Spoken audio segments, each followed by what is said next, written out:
Globalization is the process by which the world is becoming increasingly interconnected as a result of massively increased trade and culture exchange.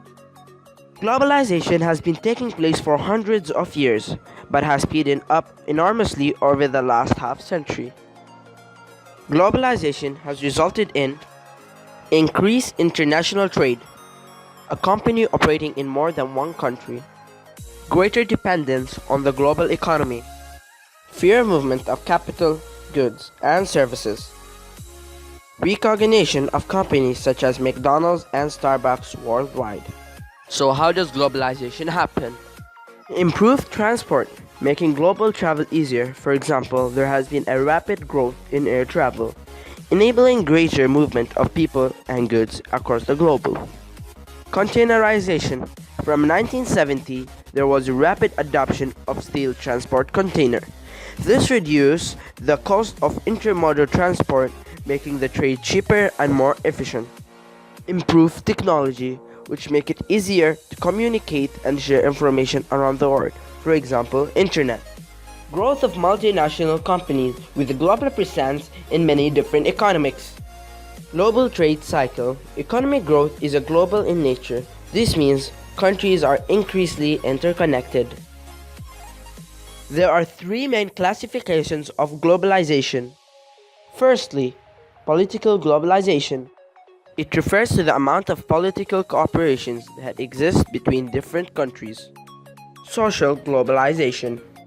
It refers to the sharing of ideas and information between and through different countries.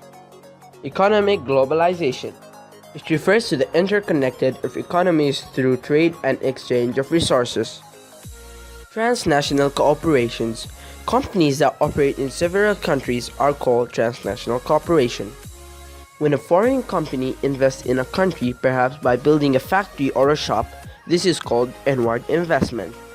To demonstrate this concept of globalization, we've chosen a transnational company known by billions worldwide.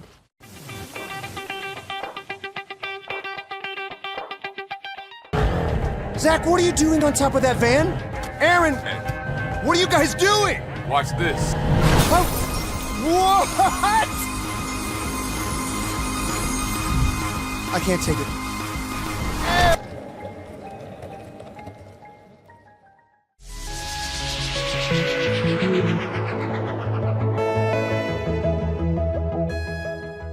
Nike's background.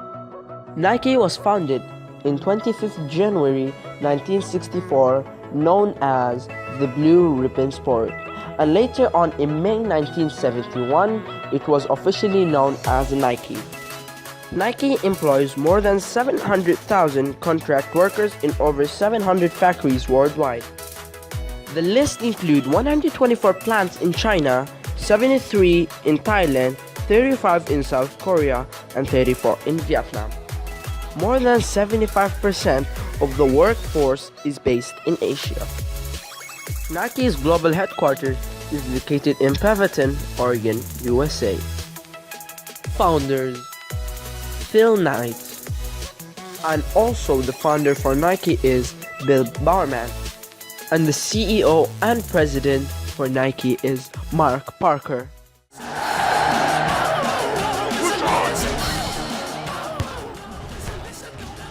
The marketing budget is $2.8 billion in 2016.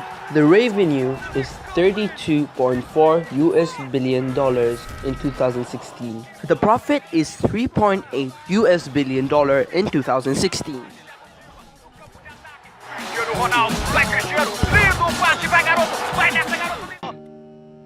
How do Nike advertise? Facebook, Instagram, YouTube, Twitter.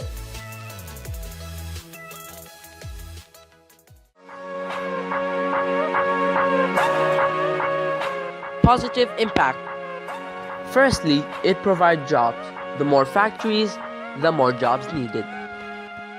Secondly, it pays slightly higher wages than other companies, for example, Adidas or McDonald's. improve skills for the locals. Companies bring new technology and skills for the workers to learn and make it easier for them. Fourthly, it allows the government to tax the workers. When the workers get high income, the government can tax them to get more money to develop the country. Lastly, extra money from the inward investment can help to develop the education and infrastructure to make workers have a better life.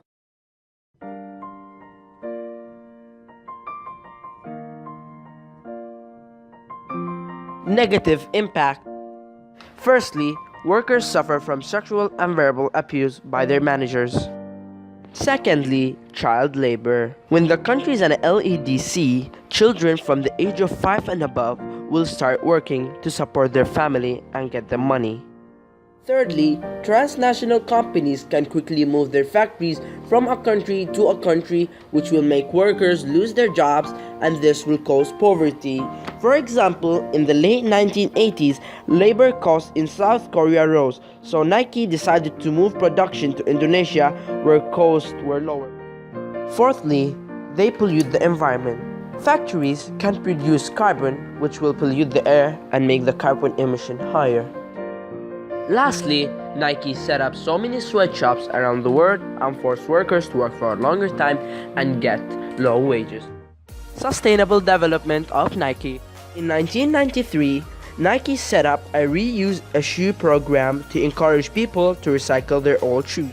Old shoes recycle to make material that can be used for sports surfaces such as basketball court, running tracks, and playgrounds. Benefits both the environment and community. Poverty, growing inequality exists in all of our nations. And all of our nations have work to do. And that includes here in the United States. And that's why today I am committing the United States to achieving the Sustainable Development Goals. With Sustainable Development Goals, the global community has adopted a compelling vision with ambitious goals. To successfully implement the SDGs, governments of all countries must play a critical role, but it is not their responsibility alone.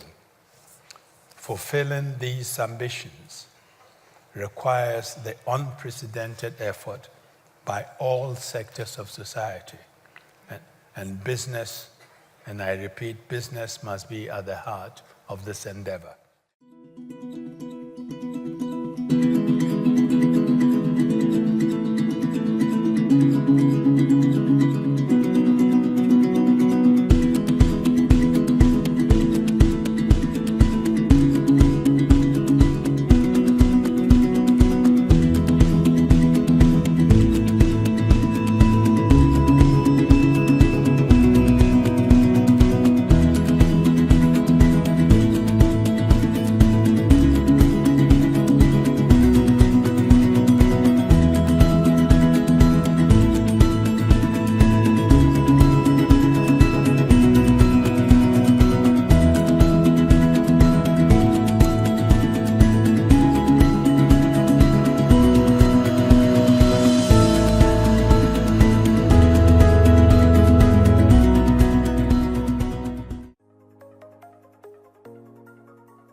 Do you know this logo? Yes, I know. This is Nike logo, right? Yeah. Yes, the logo for the sport products Nike. Yes, it is the Nike logo. Yeah, it's Nike. Nike. Yes, this is Nike brand logo. Yes, it's Nike. Yeah, it's Nike. Yeah, it's Nike. Do you know where is this located, the headquarters? Of course, I think it is in USA, United States of America. Should be in the United States. It's in the US. The United States of America. USA. It's in America. Yes, US. Yeah, in the USA. It's in USA. Do you have any of these products like shoes or Yes, t-shirts? I have T-shirt and I have boots and I have also socks. I have a lot of sports shirts and pants, yes. Yes, I used to have a running shoe, Nike running shoe. Yes, I wear Nike shoes. Yes. Yeah, I have shoes and bags. The slipper. Yes, I have a shoes and I have a bag. Ball and shoes.